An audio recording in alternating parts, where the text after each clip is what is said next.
with a sunshiny smile, heard the roar of a plane as it sailed through the sky. To a playmate she cried with a bright twinkling eye, my daddy rides that ship in the sky. Oh, my daddy rides that ship in the sky.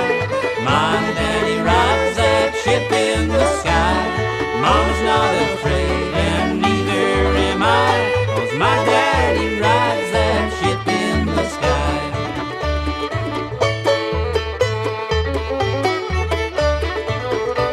Then a pug-nosed kid, as he kicked up his heel, says, my daddy works in the iron and the steel. Yes, my daddy makes planes so they fly through the sky, and that's what keeps your daddy up there so high. Oh, that's what keeps your daddy up there so high. That's what keeps your daddy up there so high. If you're not afraid, then neither am I, 'cause my daddy keeps your daddy up in the sky.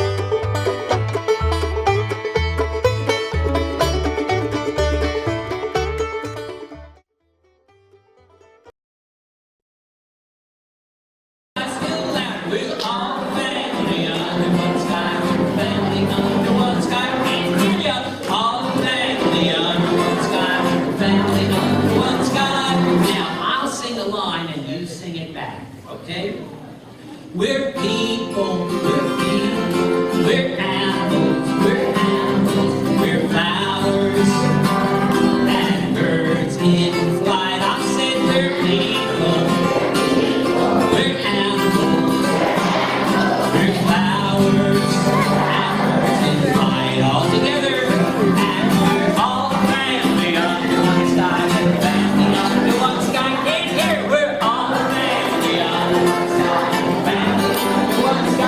We've got dark skin, we've got light skin, we've got straight hair and curly too. We speak English, we speak Spanish.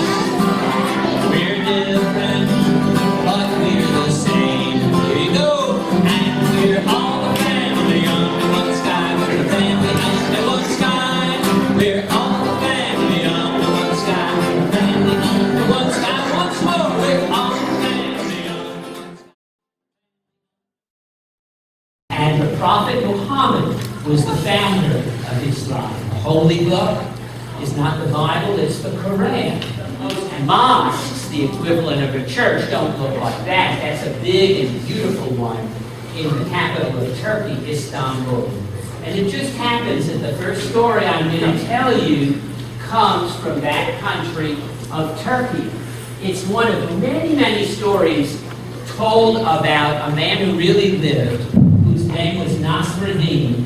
Hoja wasn't really his last name. Hoja means teacher. He was considered a teacher, but he taught in a very odd way. Many of the stories that people have been telling ever since show him sometimes acting very foolish, and other times he acts very wise. And sometimes there's kind of a mix of the two. The story I want to tell you, I learned from another book, that you can find a version of it in the picture book called The Hungry Coat. Okay? It goes like this. One time, the Hoja was invited to a banquet at the home of the Mukhtar, a very important man in his village. Now, the Hoja was considered a wise man, Nasruddin, in his village. And he loved to eat. So being invited to a banquet was perfect. All day long, as he was working in the garden, he was thinking, all that delicious food. As I'm eating that food, people will be asking my opinion about all kinds of interesting things. It will be great. All day long, he was thinking about that as he was working in the garden, and he was thinking so hard that he didn't pay attention to the time. And he discovered when he had finished and he went home that if he wanted to bathe and he wanted to dress up in his fine clothes, he was going to be late for the banquet. He didn't want to do that. So he went on to the banquet in his work clothes, with dirt on his clothes and dirt on his hands, dirt on his face. And when he walked into the banquet, even though he was sure that the Mukhtar recognized him, the Mukhtar didn't pay him any attention. In fact, nobody did. And they seated him at the end of a long table in the back of the hall. And when the food finally came down to his end of the table, there was nothing left. So the Hoja, with his stomach empty and his feelings hurt, slipped out of the banquet and he went back home. And when he got home, he bathed himself completely and then he put on his finest clothes. He put on an elegant shirt and baggy pants and a great big turban, and on top of it all, he put on his new fur coat. Well, this time, when he got to the banquet, the Mukhtar rose to meet him. And the servant took him and seated him right there beside the Mukhtar in the place of honor.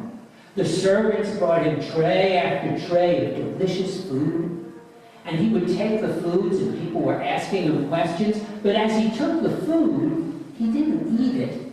He started stuffing it into the pockets of his coat.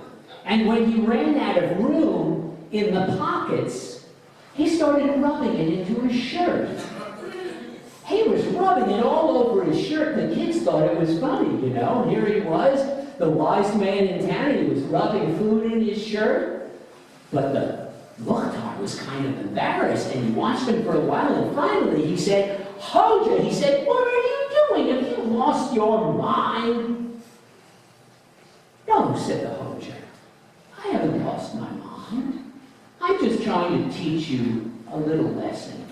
You see, when I came here earlier dressed in my work clothes, you barely acknowledged me and you seated me in a corner way back in the corner of the hall where there was no food left for me and really no one to talk to.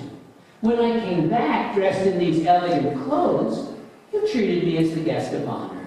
Well, I haven't changed. I'm the same person who came here before. It's only my clothes that have changed. So, it must be my clothes that you're honoring. Out of respect, I'm feeding them first. Eat my clothes, he said. You are the guest of honor. And with that, he stood up and he left the hall.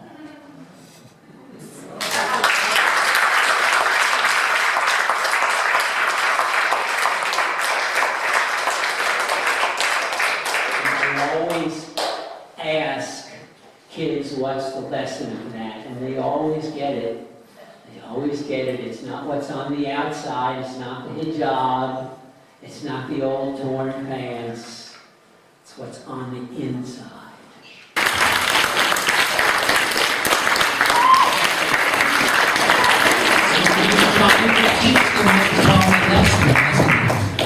That it's not important what a person looks like on the outside, it's the person inside.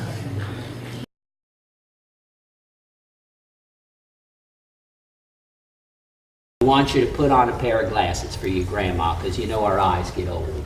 On my grandma's, and probably the first place you need a patch is right here, because you're sitting on it all the time. So for patch, I want you to kind of hit your bottom. Patchwork, and for quilt, I want you to pretend you've got a needle and you're sewing, okay? Okay? So on my grandma's patchwork quilt, good. Now show me a square like that. Squares of corduroy. Corduroy are those groovy pants we wear when it's cold. Squares of corduroy and silk is nice. On my grandma's patchwork quilt. Squares of corduroy and silk. Red and green and blue and yellow too on my grandma's patchwork quilt. Just a patchwork quilt so fine, it was an art of her design. A piece of sister's dress next to grandpa's vest on my grandma's patchwork quilt. Grandma's patchwork quilt. Let me see it. Squares of corduroy and silk.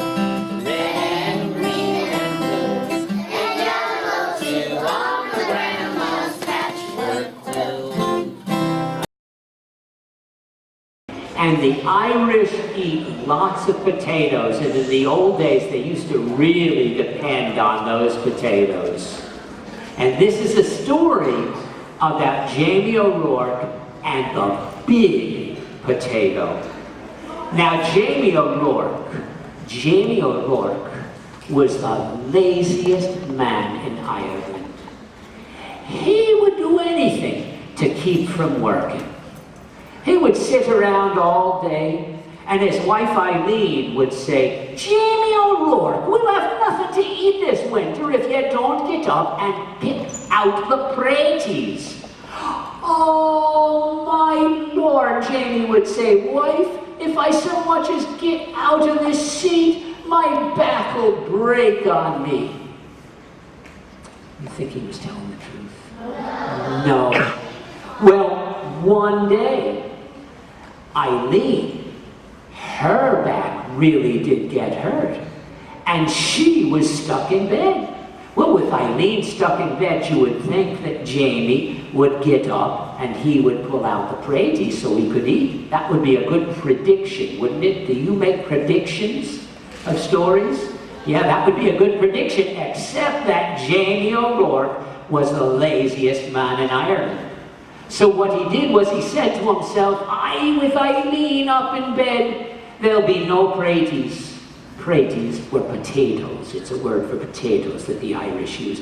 There'll be no praties, and with no praties, there'll be no food. And with no food, I'll starve to death. Well, Jamie O'Rourke said to himself, well, there's no telling how soon death will be knocking at my door. I'd best go and confess my sins to the priest so that I can go to heaven. So in the middle of the night, Jamie O'Rourke got up out of bed, and he went walking down the hill to go to the church at midnight to confess his sins. Well, about halfway down the hill, he heard a little bit of singing and a little bit of tapping, and he pulled apart some ferns, and there, sitting in the middle of the grass, in the moonlight, sat a leprechaun. He was tapping on the fairy's shoes, putting in some nails. He was. And Jamie knew just what to do. He grabbed him by the coattails and held him up in the air. "Let me go, said the leprechaun. "No, not on your life," says Jamie. "Not until you give me your pot of gold." "Oh, Mr. Mortal Man," he says, "I'm just starting out in the trade, and I've only got 1 or 2 pieces of gold. Won't you take a wish instead?" "A wish," says Jamie. "And what would I be doing with a wish? Me, who's about to starve to death because my wife is sick in bed and can't get up and dig up the praties." "Well, you could wish for a magic seed. It would grow you a giant potato. All you need to do is plant it and water it, and you'd have enough potato to eat for the rest of winter." Well, that sounded pretty good to Jamie. "Done," he says. He let go of that little fella. He scampered up the hill. Jamie took his potato seed and went home. But when Eileen found out what she'd done, she says to him, "Jamie O'Rourke, you're not only the laziest man in Ireland, you're a fool as well. What are you going to do with this so-called magic potato seed?" "You'll see," says Jamie. "I'll plant it, and you'll see." She did see, for in a few weeks, up out of the ground came an enormous potato. It pushed up the shed and it pushed up the house. "Well," says Jamie, "it's time to go dig out the potato." And the real story is that about 150 years ago in Ireland, the potatoes got a disease called the blight. It came across the ocean on the ships, and all their potatoes turned bad. You couldn't eat them. They all turned bad, and people began to starve. Here's another chapter book. Norris was that the English people in the country next door owned almost all the homes, and when they couldn't earn any money, they were kicking them out of the homes. So they didn't have any home, they didn't have any food, and things got worse and worse. And so what 1 million of them did was they boarded a ship and they came to the United States. It was not a comfortable ride on that ship. They were stuck way down below, had a miserable time. Finally, they arrived in the United States and they looked for work, and what many of them did for work was they helped to build the railroads which were coming across the United States at that time. In 1841, I put me corduroy breeches on, I put me corduroy breeches on to work upon the railway. Here's your chorus. Fill-a-me-o-re-o-re-ay, fill-a-me-o-re-o-re-ay, fill-a-me-o-re-o-re-ay, to work upon the railway. Can you sing that with me? Fill-a-me-o-re-o-re-ay, fill-a-me-o-re-o-re-ay, fill-a-me-o-re-o-re-ay, to work upon the railway. In 1842, I left the old world for the new. Bad cess to the lock that brought me through to work upon the railway. Fill-a-me-o-re-o-re-ay, fill-a-me-o-re-o-re-ay, to work upon the railway. In 1847, Billy Maggie, she went to heaven. She left 1 kid, she left 11 to work upon the railway. Fill-a-me-o-re-o-re-ay, fill-a-me-o-re-o-re-ay, fill-a-me-o-re-o-re-ay, to work upon the railway.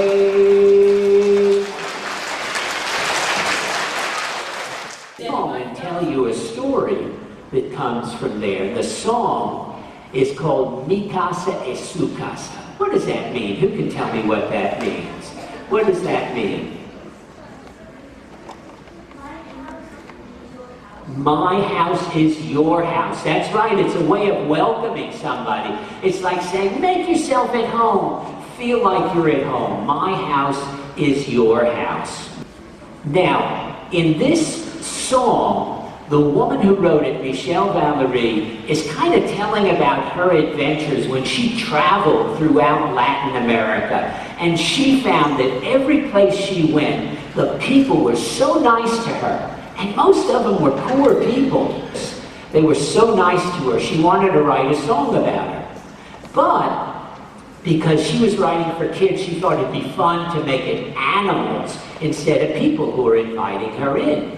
The first animal who invites her in is an anaconda. She's floating down the Amazon River. Now, really, you wouldn't want an anaconda to invite you home. Not a real anaconda. But this is a pretend song, okay? And then she's hiking in the Andes Mountains with a Quechua guide. That's a Quechua Indian. They lived there a long time before the Spanish ever came over with a Quechua guide. And there was an Inca ruin. That's the old city of Machu Picchu, okay, on the mountainside. And there was a llama or a llama right there, big fuzzy. Casa es su casa, help me whenever you are near. Mi casa es su casa, sit down and rest right here. Well, I was floating in a boat down the Amazon, looking in the water at the setting sun. Suddenly an anaconda in a tree hung way over upside down in front of me and said, Mi casa es su casa, whenever you are near. Mi casa es su casa, sit down and rest right here. Well, I was hiking in the Andes with a Quechua guide. It was an Inca ruin on the mountainside. Standing in the shadow of a temple wall, there was a friendly llama. She was 8 feet tall, and she said, Mi casa es su casa, whenever you are near. Mi casa es su casa. And I learned it from a woman named Lorre Wyatt, who was a storyteller and who's collected many stories from people who actually tell these old folk tales in Mexico. Okay, so she tells this, and here's how she tells it. Now there's a little bit I want you to help me with in this story. There are some boys who are not very nice, and they tease Tia Miseria, which means old woman. Aunt Miseria, excuse me. And they tease her like this. They say, Tia, Tia, Tia Miseria. Can you do that with me? Tia, Tia, Tia Miseria. One time there was an old woman named Tia Miseria. She lived way out in the country. Now her life was pretty good. She had herself a nice garden, una huerta. She had some chickens, unos pollos. But her favorite thing was her pear tree. Oh, she loved to reach up into that pear tree, take down a nice ripe pear, and bite into it and just feel the juice running down her neck. She would say, ay, que ricos, que deliciosos son mis peras. How delicious are my pears. There's only one thing that was not so good with her life, and that was that there were some muchachos who lived nearby. And they would come over into her land, and they would go running through her garden and trample the vegetables. They'd scare off the chickens, and then they'd climb up into her tree, and she'd take a bite out of a pear, and they'd throw them down on the ground and let her rot. And they'd take another, and they'd throw them down. Take another and throw them down. Until finally, she'd come out and she'd say, Bajen, bajen de mi árbol, ahorita mismo. Come on down out of my tree right now. But they say, no estamos listos. We're not ready. And then they would do what would really irritate her. They'd say, Tia, Tia, Tia, Miseria, Tia, Tia, Tia, Miseria, and she'd get really upset.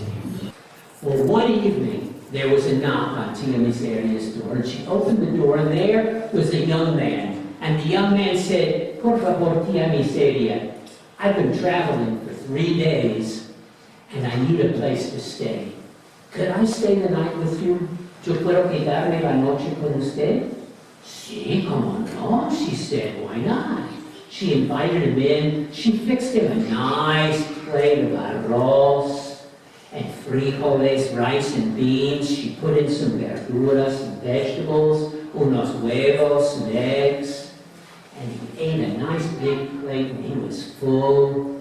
And then she spread out some straw in front of him, in front of the fire. He lay down and went to sleep. And he slept well. When he got up in the morning, he said, Tia Miseria, you've been very kind to me. I want to return the favor. Yo quiero hacerte un favor. He said, I'm a magician. Yo soy un mago. And if you have a wish, I can make it come true. She said, Yo sé que quiero. I know what I want. I want that the next time someone climbs up my pear tree, they can't come down until I say the magic words. Yo quiero que la próxima vez que alguien suba a mi árbol de peras, no puede bajar hasta que yo diga las palabras mágicas. He said, well, that's a strange wish, but that's how it will be. So he went on his way, and a few days later, who came to visit Tia Miseria? The boys, right? They came running through the garden, trampling the vegetables and chasing off the chickens. And they climbed up in the tree and they started grabbing pears and taking a bite and throwing them down on the ground. But Tia Miseria didn't get upset the way she usually did. She was just standing on her porch watching them. They took some more pears. She went in the kitchen. She got a cup of coffee. There it got darker and darker. The boys started to panic. They started to cry. They said, Tia Miseria, por favor. Por favor, déjanos bajar. Déjanos bajar. There was another knock on the door. She thought, it's mi amigo. It's my friend. She opened the door, but instead of her friend, she saw somebody else. He was tall and skinny. He was like all bones. And when she looked into his eyes, she felt like she was falling into a deep pit. And he said, Yo soy la muerte, y vengo por usted. I am death, and I have come for you. Oh, said Tia Miseria. What am I going to do? She thought quickly. She said, sí, yo sabía que tú ibas a venir. Yeah, I knew you were coming. pero tengo mucho hambre. I'm very hungry. It's called Somos el barco, which means we are the boat. And it's written in Spanish and English, was written by an American, a U.S. citizen who traveled down to Nicaragua during the war in Nicaragua and saw so many people being killed, killing each other. And so he wrote this. He thought, well, gee, instead of killing each other, we should be helping each other. And that's kind of what the song is about. The chorus goes like this.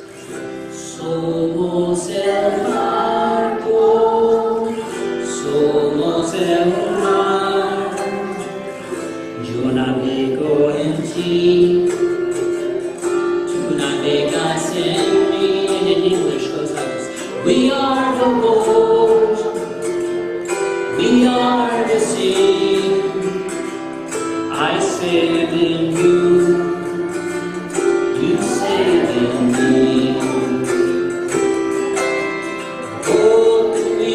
Sailing on is built by many hands. The sea that we are sailing on touches many hands. Somos el barco, somos el mar.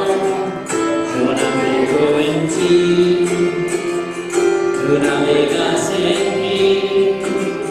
We are the boat, we are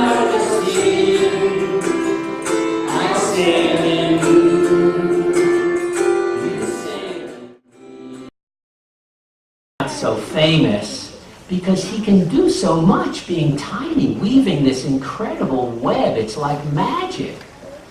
And his name is Anansi, the spider.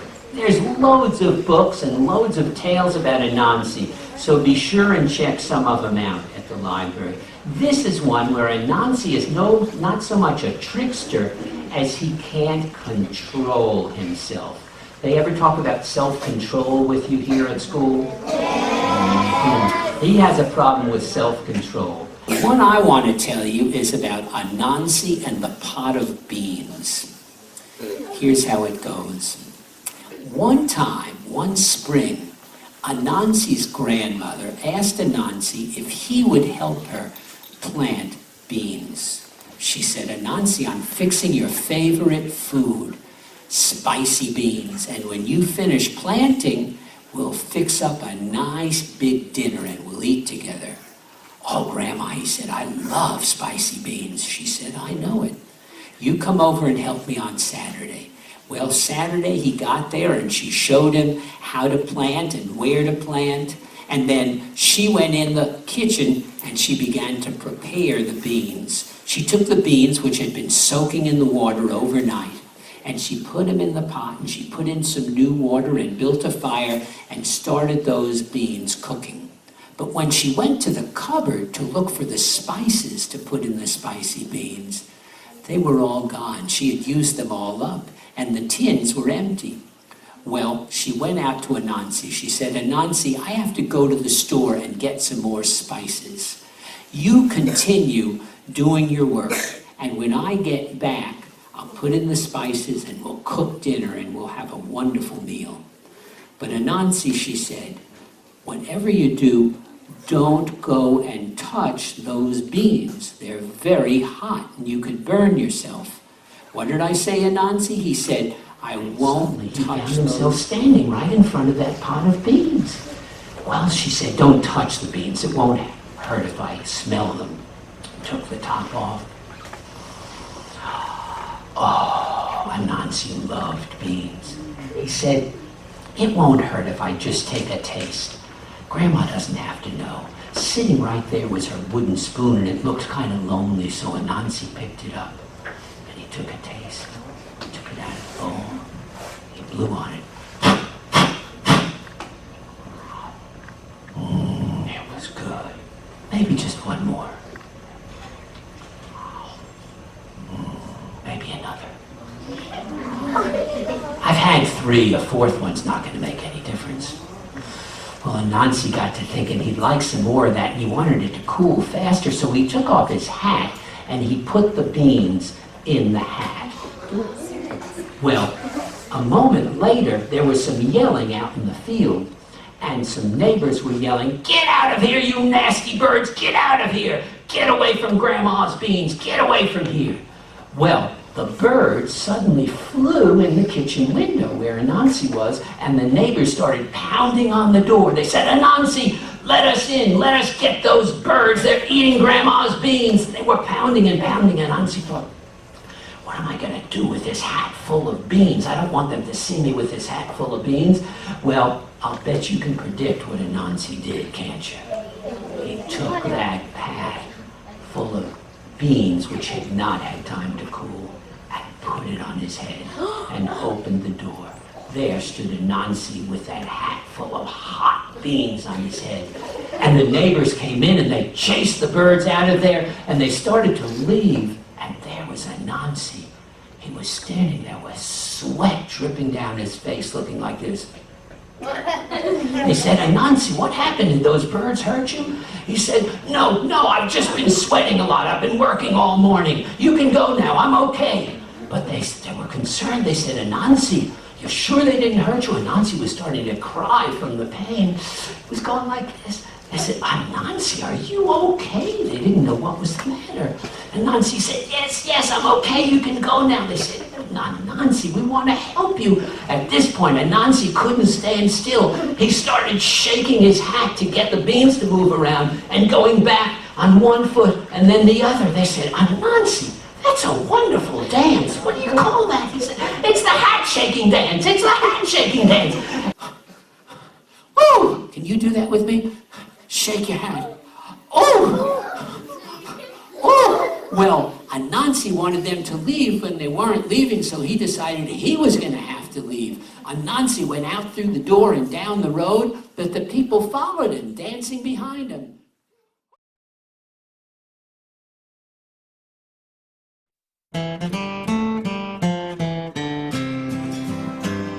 If we could consider each other a neighbor, a sister, or brother, it could be a wonderful, wonderful world. It could be a wonderful world. Oh yes, it could be a wonderful world.